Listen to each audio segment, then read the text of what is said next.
students, now let us look at example 12.2 of electricity chapter. How much work is done in moving a charge of 2 coulomb across 2 points having potential difference of 12 volts? How much work is done? So they are asking W is equal to how much? In moving a charge of 2 coulombs, यानी Q is equal to 2 coulombs across 2 points having a potential difference of 12 volts. So your V is equal to 12 volts. Now what is the formula relating W, Q and V? There is one formula which relates W, Q and V. We have this formula W is equal to V into Q. So we know W is equal to V multiplied by Q. This is equal to, what is the value for V? 12 multiplied by Q is 2. So this is 24. And what is the unit of W? It is joules. So W is equal to 24 joules. See, these are 1 marks and 2 marks question, very easy questions, only formula based. So you should know the formulas thoroughly and you will get the answer. Okay, please note down this sum.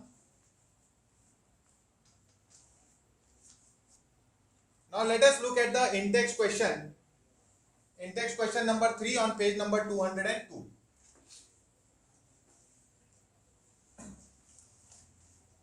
How much energy is given? As energy means work. So many a times you get confused, like they have asked for energy. Energy is nothing but work. So how much energy is given means you have to find out work. How much energy is given to each coulomb? Each coulomb matlab 1 coulomb. So work is equal to how much? Your charge is equal to 1 coulomb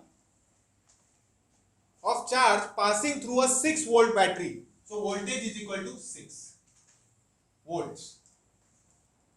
Correct? So what will be the formula now you want to work? W. W is equal to V into Q.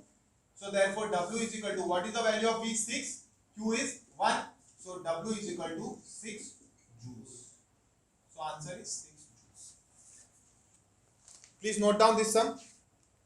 Next set of formulas, next set of problems are basically on Ohm's law. Ohm's law is V is equal to I into R. V rho is equal to IR. When V and R are given, how to find I? When V and I are given, how to find R? And when V and R are given, or I and R are given, how to find V? We will be using Ohm's law. So remember, for resistance there are two formulas. One is Ohm's law and one is resistance is equal to rho L upon A. So whichever quantities are given, based on that you will be using the formula. Next is solved example 12.3. Solved example 12.3. How much current will an electric bulb draw from a 220 volt? See, you have to look at the units. Volt, V is the unit, so it means they have given potential difference. If ohm is the unit, that means they have given resistance. If ampere is the units, that means they have given current. If joules is the unit, that means they have given work. If watts is the unit, that means they have given power. So all these things, if you know the units, you will come to know what is given. How much current will an electric bulb draw? This means you want to find the value of I. I is equal to how much? From a 220 volt source, yani V is equal to 220 volts. If the resistance of the bulb filament is given, so R is equal to 1200 ohms. So this is your question number 1. In question number 2, they are asking, or point B, how much current will an electrical heater coil draw from a 220 volt source if the resistance of the heater coil is 100 ohms? So let us first solve part A. This is part A. I is required, V is given, R is given. So V rho is equal to IR. We will use the formula V is equal to I into R. We know V is equal to I into R. This is nothing but your Ohm's law.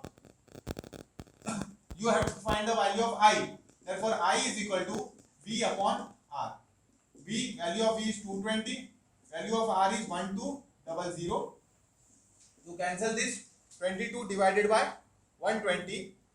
And this answer will be 0.18 ampere. So it will be 0.18 ampere.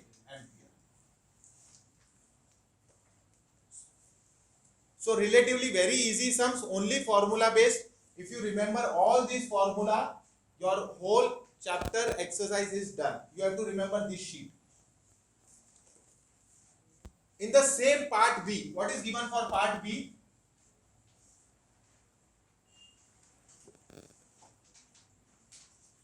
For part B, it is given how much current will an electrical heater coil draw from a 220 volt if the resistance is 100. So now the resistance is 100 ohms. Same formula will be same. V is equal to I into R. Whenever you are using these formulas, please mention the laws which are using. Ohm's law. So by Ohm's law. So therefore I is equal to V upon R. You 220 divided by 100. So this is equal to 2.2 ampere. Easy, very easy sums. Example 12.4. Example 12.4. The potential difference between the terminals of an electrical heater is 60 volts. 60 volt. Unit is volt, means voltage is given. V is equal to, or potential difference is equal to, V is equal to 60 volts. When it draws a current of 4 ampere, ampere means what? I is equal to 4 ampere. What current will the heater draw if the potential difference is increased to 120 volts? So this is your V1, this is your I1. They are saying you V2 is equal to how much? V2 is equal to 120 volts. What will be the value of I2 is equal to how much? See, you know Ohm's law. In a Ohm's law, the ratio of voltage and current always remains constant. That is your resistance. So if I divide V by I will get one value of R. If V1 by I1 will be R, and V2 by I2 will also be equal to same R as per Ohm's law. So that way you can calculate. Okay. So now therefore, what will be the value of R? We know R is equal to V upon I, V1 upon I1, Ohm's law. Therefore, R is equal to V1, 60 upon I1 is 4, which is equal to 15. What is the unit of resistance? Ohms. Now again, V2 upon I2 is also equal to R only. For a given conductor, under same conditions, the ratio of voltage to current will always remain constant, and it is known as resistance of the conductor. What is the value of V2? 120. So R is equal to 120 divided by I2. What is the value of I2? I don't know. But I know the value of R now. What is the value of R? 15. 15 is equal to 120 divided by I2. So therefore, I2 is equal to 120 divided by 15. Correct? So this will be 5 3s are, 5 2s are 10, 24, 3 1s are, 3 8s are, so it is 8 amperes. Okay? So see, so simple these sums are. If you know the simple formulas, these sums they come for 1 and 2 marks and very easy to score.